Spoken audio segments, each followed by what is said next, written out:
Subscribe and share my channel Sudarsana. ఓం శ్రీకృష్ణ పరబ్రహ్మణే నమః. శ్రీ గురుభ్యో నమః. శ్రీమద్భగవద్గీత 18వ అధ్యాయము మోక్ష సన్యాస యోగము 38వ శ్లోకము. శ్రీ భగవాన్ ఉవాచ విషయేంద్రియ సంయోగాద్యత్తదగ్రే మృతోపమం పరిణామే విషమివ తత్సుఖం రాజసం స్మృతం. విషయేంద్రియ సంయోగ ద్యత్తదగ్రే మృతోపమం పరిణామే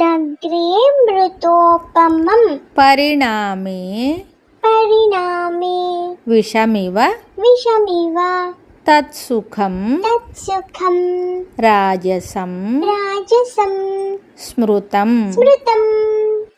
విషయేంద్రియ సంయోగా ద్యత్తదగ్రే మృతోపమం పరిణామే విషమివ తత్సుఖం రాజసం స్మృతం. ఈ శ్లోకమునకు భావము భగవానుడు చెప్తున్నాడు.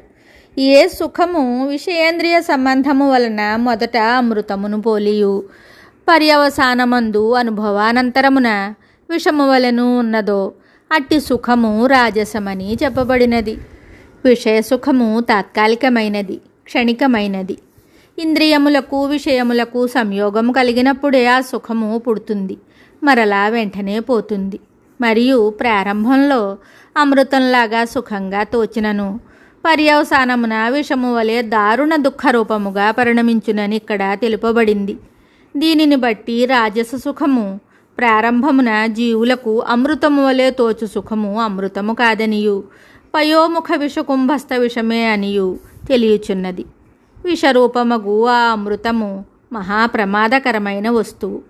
ఎలా అంటే ఆ అమృతములోన విషబీజములు కాపురముండును, ఆ సుఖమందు దుఃఖబీజములు నివసించును.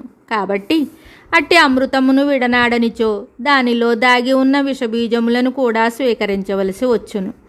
కావున ముముక్షువులు దృశ్య విషయముల ద్వారా తమకేదైనా సుఖము కలిగినప్పుడు అది దుఃఖగర్భితమని, చేప యొక్క ఎరలోపల ఉండు గాలము వంటిదని నిశ్చయించి దానిని విడిచివేయవలెను. ఆ సుఖము ఈ జీవితమునే కాక అనేక భావికాల జీవితములను కూడా నాశనము చేయును. కనుకనే భగవానుడు కరుణించి సాధకులకిక్కడ హెచ్చరిక చేస్తున్నారు. ఆ దృశ్య సుఖముల యొక్క అసలు రంగును గీతాచార్యులు బయటపెడుతున్నారు. మోసపోకండి అని సలహా ఇస్తున్నారు.